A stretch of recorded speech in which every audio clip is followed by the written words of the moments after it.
Submarines are effectively shielded from standard radio frequencies by the high electrical conductivity of seawater. Normal RF signals attenuate and disappear within a few meters of the surface.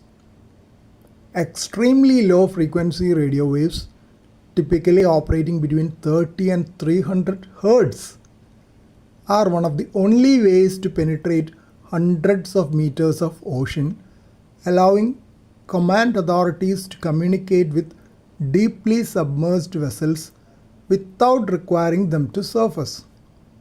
However, the physics of operating at these frequencies creates massive engineering challenges. The wavelength and antenna problem. At standard radio frequencies, antennas are typically sized as fractions of a wavelength, like a half wave or quarter wave dipole. But at an ELF frequency of 76 Hz, the frequency historically used by the US Navy, a single wavelength is approximately 3,945 kilometers or 2,450 miles. Building a conventional resonant antenna at that scale is physically impossible. Instead, navies use a massive structure known as a ground dipole. Overhead transmission lines, often tens of kilometers long, are strung on utility poles resembling standard power lines.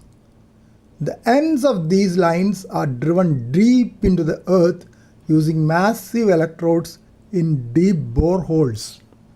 The system requires specific geological conditions. It must be built over low conductivity bedrock such as the Precambrian Shield in Wisconsin.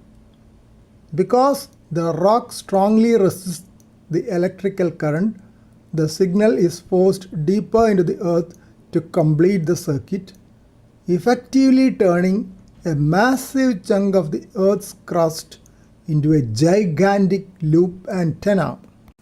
Because these wire lengths are still infinitesimally small compared to the 3,945 km wavelength, the antennas are highly inefficient. It takes megawatts of power injected into the system to radiate just a few watts of actual ELF RF energy into the atmosphere and oceans. The trade-off for extreme depth penetration is severe lack of bandwidth. ELF signals cannot carry voice, audio, or complex data streams. Data is transmitted at an agonizingly slow rate, often just a few characters per minute. Because it is impossible to fit a multi-kilometer transmitter on a submarine, ELF is strictly a one-way broadcast from shore to ship. The bell ringer concept. Navies primarily use ELF as a global paging system. The station broadcasts a continuous idle signal. When command needs to send orders, they transmit a short, pre-arranged code, often 3 letters. This acts as a bell ringer, signaling the submarine to ascend to a shallower depth where it can deploy a buoyant antenna mast to receive high-speed encrypted orders via satellite or very low frequency system. The US Navy dismantled its ELF facilities in 2004 as higher frequency VLF and satellite technology improved.